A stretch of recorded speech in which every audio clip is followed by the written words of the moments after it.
দাওয়াত ও তাবলীগের মেহনত আল্লাহ তাআলা কোনো গুনাহগারদের দ্বারা করাবেন না। এই জন্য হযরত মাওলানা ইলিয়াস সাহেব রহমতুল্লাহ আলাইহি দোয়া শিখাইছেন যে তোমরা দোয়া করো, আল্লাহ গুনাহের জন্য আমাদেরকে এই কাজ থেকে বের করে দিয়েন না। দলের কিছু বিষয় আছে। দল হক, কিন্তু দলের কাজকর্ম কি দেখেন আপনি। ওনারা হচ্ছে চোর। এখন আপনি আমাকে প্রশ্ন করতে পারেন যে চোর কিভাবে হইল।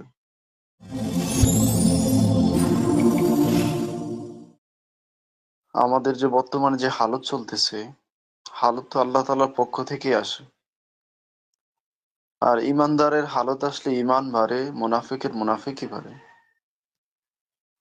মানুষের সামনে যখন বলে দাজ্জাল আসবে ইমানওয়ালার সামনে, তো যাদের দুর্বল ইমান, তো তারা ইমান হারা হয়ে যাবে।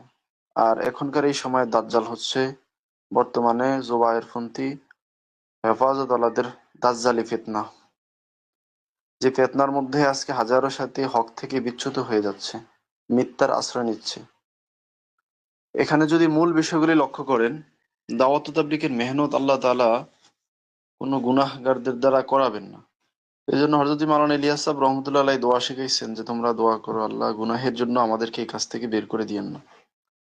তো সেক্ষেত্রে এখন আমাদের সাথীদের করণীয় হচ্ছে আহ জমে থাকা, সবর করা। আল্লাহ তাআলা উত্তম ফয়সালা দান করবে। ঘাবড়ানোর কিছু নেই। অনেক জায়গা থেকে ফোন আসতেছে, বিভিন্ন হালতের কথা শুনতেছি আমরা। আসলে এই হালত তো আসবেই। এজন্য হালতের মধ্যে ঘাবড়ানো যাবে না। হালতের সাথে জমে থাকতে হবে। এক দল থেকে রাজনৈতিক দলগুলি যেভাবে অন্য দলে ভোট নেয়, জোরপূর্বক ডাকাতি করে এক ঘরের থেকে অন্য ঘরের মাল সামানা নিয়ে যায়, ঠিক তদ্রুপ ওনারা এই ডাকাতি করতেছে এখন। আমি ওনাদেরকে চোর বলবো।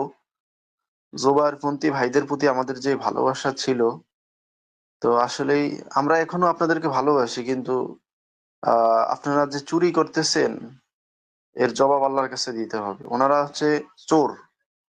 এখন আপনি আমাকে প্রশ্ন করতে পারেন যে চোর কিভাবে হইল। ওনারা বিভিন্ন জায়গায় আমাদের মার্কাজ দখল করতেছে, মাদ্রাসা দখল করতেছে।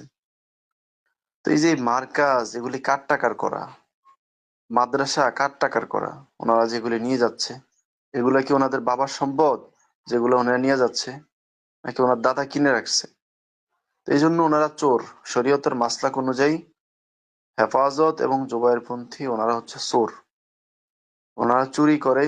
এখন চুরি করার একটা সুযোগ পাইছে। ওনারা বাড়ি দখল করতেছে, ওনারা মসজিদ দখল করতেছে, মার্কাজ দখল করতেছে, মাদ্রাসা দখল করে নিয়ে যাচ্ছে।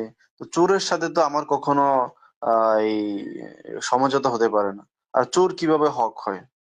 যে সমস্ত সাথীরা উভয় দলকে হক মনে করতেছেন, আসলেই দলের কিছু বিষয় আছে। দল হক, কিন্তু দলের কাজকর্ম কি দেখেন আপনি। তারা যে কাজগুলি করতেছে এটা তো চোরের কাজ। এজন্য আমি আমার সাথীদেরকে বলবো, ভাই, চোর করা, জুলুম করা, জোরপূর্বক কোথাও নিয়ে যাওয়া, আসলে এটা হকের পরিচয় হইতে পারে না। এটা সম্পূর্ণ বাতিল ফেরকা। আর তারা এটাই বাস্তবায়ন করতেছে যেটা ইসরায়েল এবং ভারত যেটা বাস্তবায়ন করতে চাচ্ছে, এটাই ওনারা বাস্তবায়ন করতেছে। ঘাবড়ানোর কিছু নেই, সবর করেন তাকওয়ার সাথে। হ্যাঁ, আল্লাহ তাআলার ফায়সালা অবশ্যই আসবে। আমাদের মদিনার জিম্মাদার হযরত ৩ বছর জেল খাটতে হয়েছে। এখন কিছু হালত আসছে, হ্যাঁ, তো এজন্য যে এ, এখান থেকে ওখানে যাবো, তবলিগ তো আসলে দলের নাম না, আর লোক ভারী করার নাম না। এটা একটা মেহনত ভাই। এই মেহনত শুরু হয়েছে নিজামুদ্দিন থেকে। আজকে তারা নিজামুদ্দিন মার্কাজকে ডিনাই করে দিচ্ছে। আজকে তারা ইমারতকে ডিনাই করতেছে। আজকে তারা দারুল উলুম দেওবন্দকে ডিনাই করতেছে। আরশাদ মাদানী ওনাকে ডিনাই করতেছে, তকি উসমানীকে ডিনাই করতেছে। তারা যে হক, এটা আমরা কিভাবে বুঝবো? এত বড় বড় আকাবের, বড় বড় মাদ্রাসা, মার্কাজ, এগুলি থেকে তারা বের হয়ে গেছে, বরঞ্চ তারা একটা বিদ্রোহী গোষ্ঠী। তো আমি আমার সাথী ভাইদের কাছে অনুরোধ করবো, ভাই, আল্লাহর দিকে মোতাওজ্জহ হন। হ্যাঁ, আল্লাহর দিকে তাকে সবরের সাথে মেহনত করতে থাকেন। অবশ্যই আল্লাহ তাআলার ফায়সালা আসবে।